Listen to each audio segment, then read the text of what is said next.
de llegar aquí, el domingo, el lunes le preguntaba, ¿qué cuento en México? ¿De qué hablo?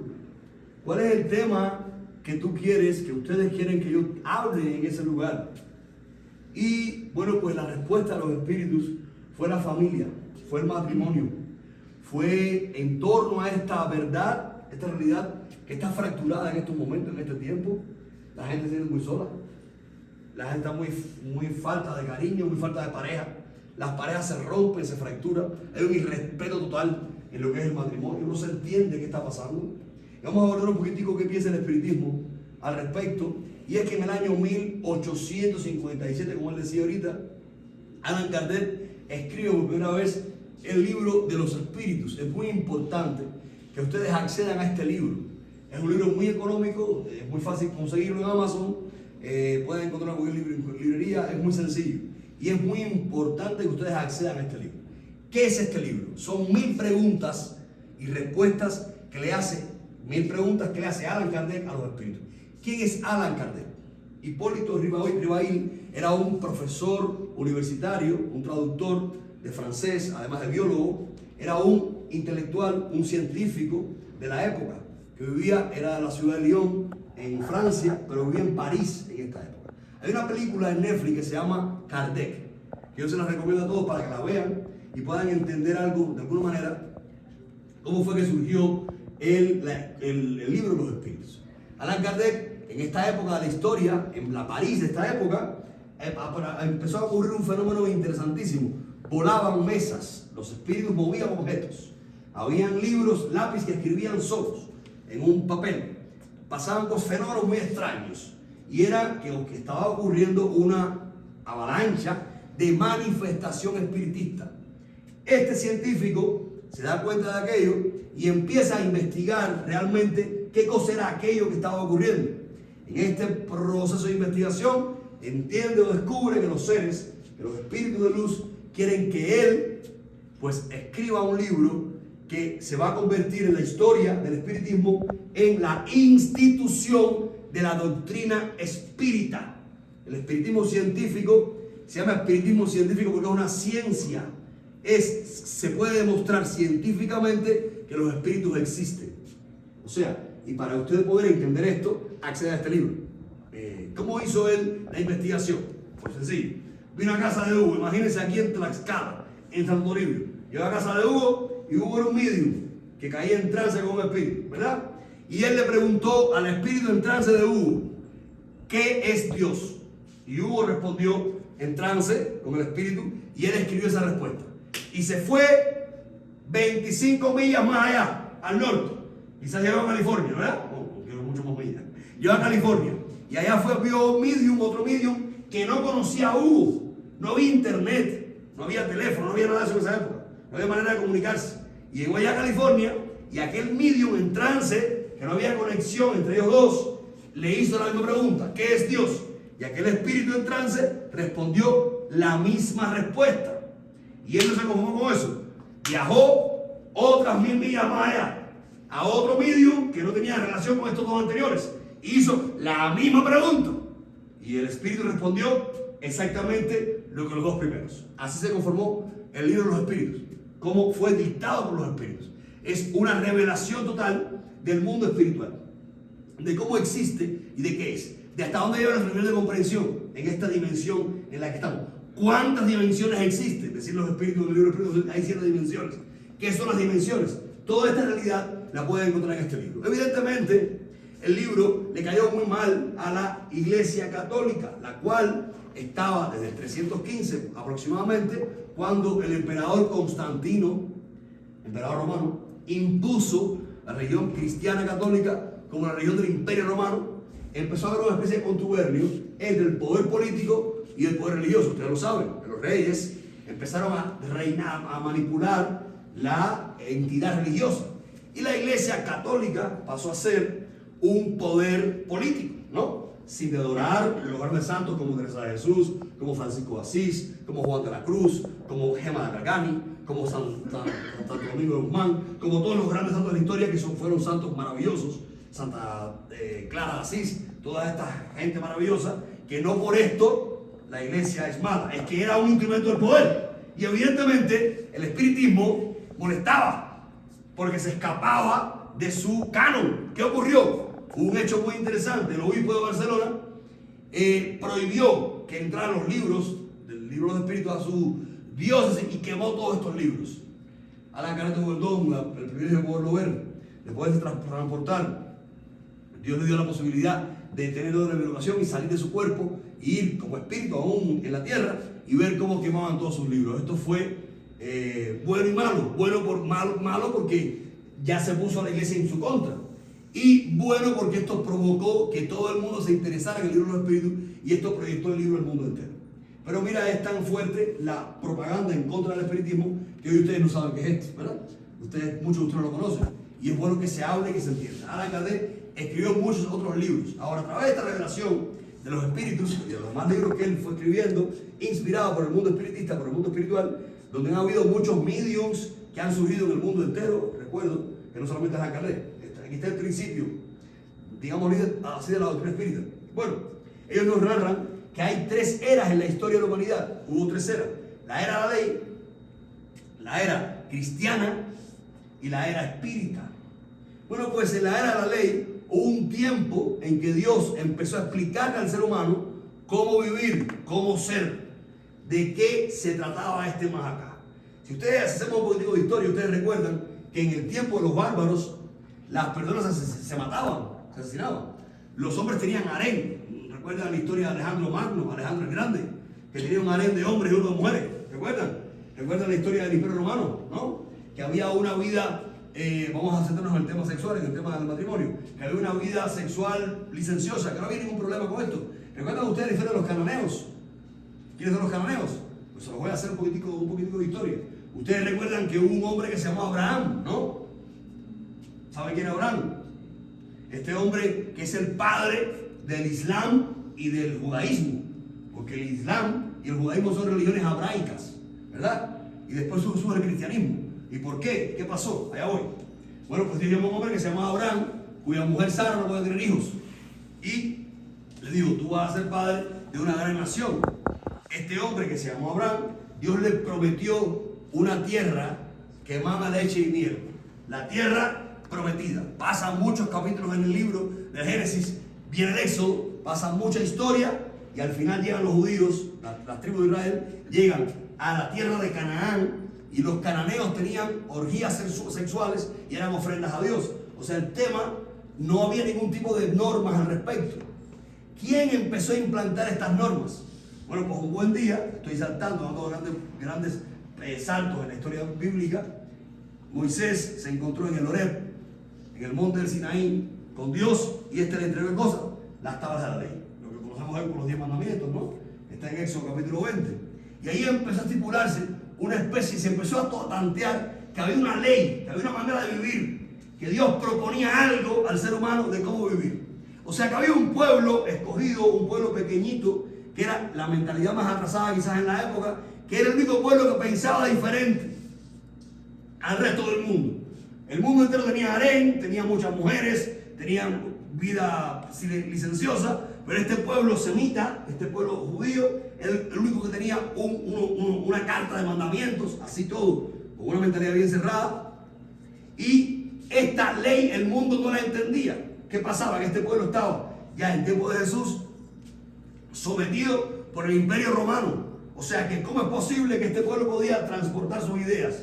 Ustedes ahora, nosotros en esta casa entendemos que solo tenemos una mujer y la mujer un hombre y que esto es pero allá afuera la gente no cree en eso y nosotros no tenemos ningún poder militar ni poder cívico ni para imponer a la gente de afuera nuestra manera de ver la vida, ¿no es así?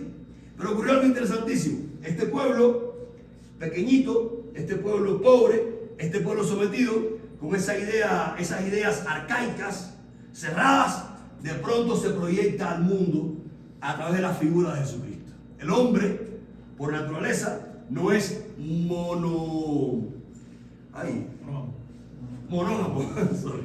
Monógamo. Por naturaleza no es monógamo. El hombre por naturaleza es polígamo. ¿Qué sabe lo que quiero decir? O sea que hay en la especie del reino animal hay pocas especies monógamas. Creo que el pingüino, el pez, la paloma, ayúdenme, ¿quién más? El pato. El pato también es monógamo. Ajá, pero el ser humano no. Luego, la monogamia viene partiendo de un proyecto divino. Qué interesante. ¿De qué estamos hablando? Que el matrimonio, esto viene en la mentalidad judía, ¿verdad? Mentalidad judía que por el cristianismo, gracias a Constantino, esta persona no muy bueno en la historia realmente, impone la fe del imperio y los presupuestos cristianos heredados de la fe judía se exportan al mundo. Y ya el mundo occidental va a pensar, va a interpretar que ya el hombre no va a ser polígamo. Pero ustedes creen que el hombre deja de ser polígamo porque se lo digan. Ustedes creen que me van a decir tú vas a ser monógamo y ya mi naturaleza va a convertirse en monógamo. ¿Ustedes creen que es así? No, pues no. Esto es una cultura impuesta, asimilada. Pero es interesante la controversia, lo que ocurre aquí, porque ocurrió en otra parte del mundo y aquí viene el empate del tema de hoy, algo parecido. Bueno, se exporta esta idea y ya creemos, hizo un matrimonio, usted se casa con su esposa y la esposa con el esposo, evidentemente. Y todo muy lindo al principio, el primer año es una maravilla, ¿qué? Pero cuando pasa el primer año se empiezan a aburrir uno del otro, empiezan a disminuir los cariñitos, empieza a disminuir la conversación, empiezan a molestarle a la esposa o al esposo determinadas cosas, que no voy a hacer públicas aquí por respeto, y empieza a haber controversia. O ustedes me van a decir a mí que en los matrimonios, que en todos los matrimonios no hay controversia. Controversias, enfrentamientos y quizás infidelidades, ¿es así? Y quizás infidelidades. Y empiezan a surgir justificaciones de parte del ser hombre o de la mujer respecto a esa incomodidad que va surgiendo en el matrimonio. Y lo que era tan bonito ya no es tan bonito.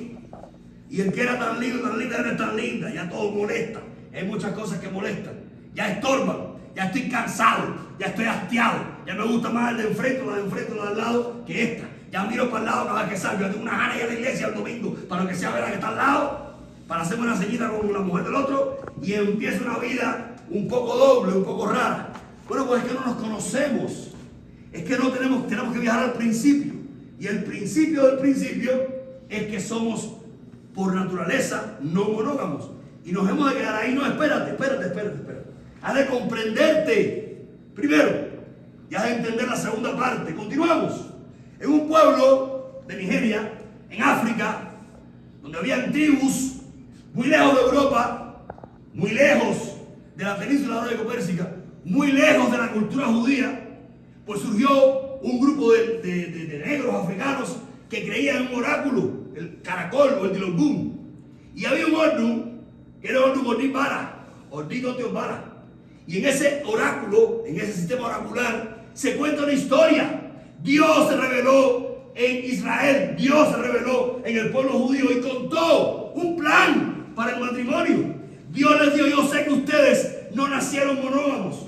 Dios les dijo, en ese pueblo yo sé que ustedes nacieron para muchas mujeres o para muchos hombres. Yo sé cuál es su naturaleza. Como yo, que soy Dios, no voy a saber cuál es tu naturaleza. Pero yo quiero que te crezcas en ti mismo, porque quiero crear un proyecto más grande. Ya el matrimonio no será solamente la satisfacción sexual de uno o del otro. Ya el matrimonio no va a ser solamente el gusto físico o sexual de uno o del otro. Ya va a haber un componente espiritual. Ya Dios alimentará, inyectará, potenciará esa institución que se llamará familia con su espíritu de Dios, con su espíritu de luz, y le dará un significado espiritual. Y aquí viene el ser inteligente que habita en nosotros y que supera la materia. Porque el ser monógamo es el cuerpo que somos. El ser monógamo es la materia que somos. Pero hay un ser inteligente que controla todo esto que somos y Dios nos está dando la posibilidad de entender que esto es el carro. Pero hay un ser que controla el carro, que es el ser inteligente que somos. Y Dios potenciará entonces con esta idea, esta institución del matrimonio, inyectándola con espiritualidad, inyectándola con espíritu, potenciándola y poniendo por encima de esa naturaleza polígama del ser, materia que somos, multiplicándola y convirtiéndonos en monógamos en el espíritu. Y así, logrando que el espíritu controle el deseo de la carne. ¿Qué pasaría en África? Cuenta el signo de Tibara que esta revelación ocurrió en en Israel, esta revelación ocurrió en el mundo de Europa, esta revelación que formaría el pensamiento occidental, todo lo que sería, lo que se exportaría a Occidente, el pensamiento del ser humano occidental, ocurría en Nigeria, escondidito ahí. Dice que había unos hombres que vivían del lado del río y las mujeres del lado acá, y los hombres solo venían cuando tenían ganas. Parece que el hombre es más biológico, ¿no? Yo siempre digo que la mujer es más inteligente que el ser humano, el hombre, ¿no? Yo siempre digo que la mujer es como un ser superior, ¿no? Porque la mujer tiene como un sentido más allá de la materia, de la carne, ¿no? Los hombres venían como a hacer pipi, a resolver su problema fisiológico, y las mujeres ya un día que se cansan de tanta materia, yo el pan. Las mujeres se cansan de tanta materia. Ya me sé la canción de memoria. Ahorita la voy a cantar con él aquí para que no me haga bullying en el tema. Y entonces las mujeres se cansan de esta visita que los hombres venían solamente a tener intimidad sexual, y le piden a Ochun y le piden a Ochalá que por favor las ayude, ¿no? a que tengan una vida de compañía. Y entonces Obatalá se confabula, Ochalá se confabula con Ochun y hace que crezca mucho el río. Y cuando los hombres iban a regresar, no podían regresar, y se quedaron ahí. Y se empezaron a acostumbrar, y ahí surgió el matrimonio. El matrimonio, cada hombre para cada mujer. O sea, Dios empezó a manifestarse en cada cultura y a decir, de alguna manera, miren, hay una potencia espiritual en ustedes. Hay una verdad espiritual en ustedes que va a controlar todo lo demás.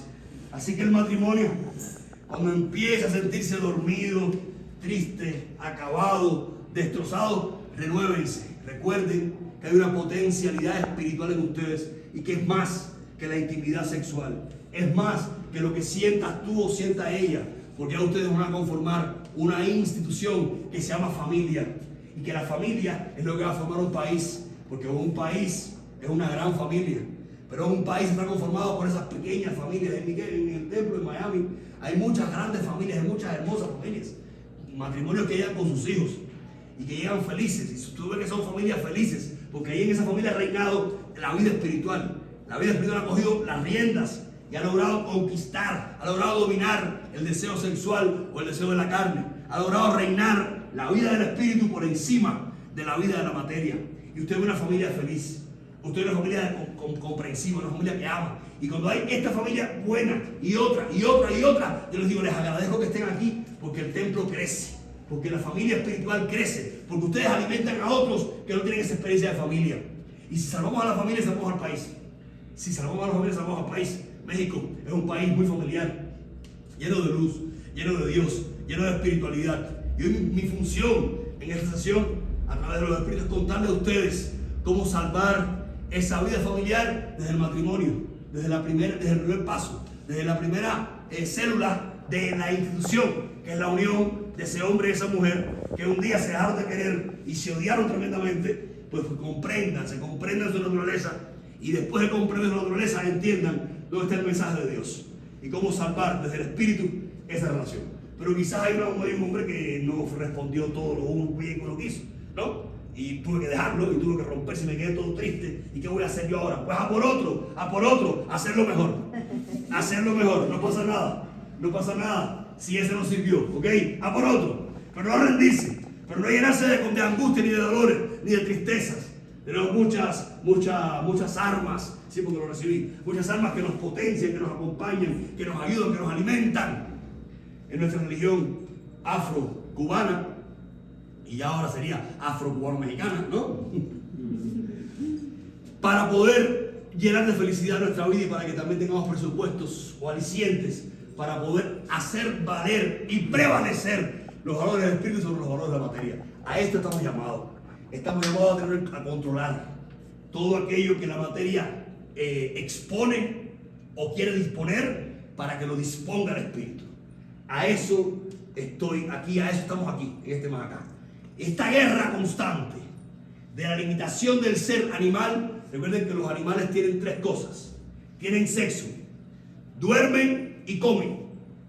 Ahora piensen un poco ustedes, porque hay muchos seres humanos que nada más que hacemos eso, ¿no es así? Bueno, pues estamos llamados un poco más, porque somos seres espirituales con una experiencia material. Por ende estamos llamados a entender algo más.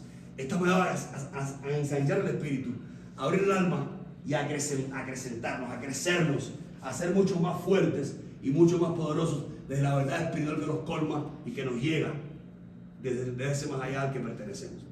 Entonces, ya estamos en el tiempo de entender esto, porque ya pasó la era de la ley.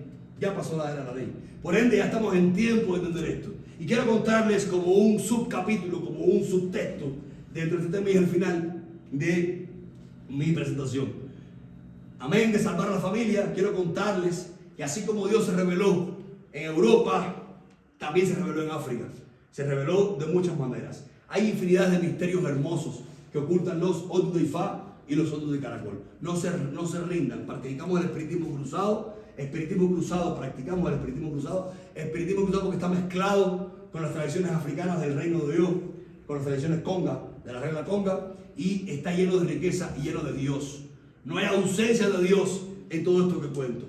No hay ausencia de verdad. Está lleno de verdad y lleno de Dios. Les animo a que continúen este camino para que sigan asimilando y llenándose de toda esta sabiduría que de los espíritus vienen y que de mi tierra de alguna manera, colaborando con ellos, también vienen. Que Dios les bendiga. Padre nuestro.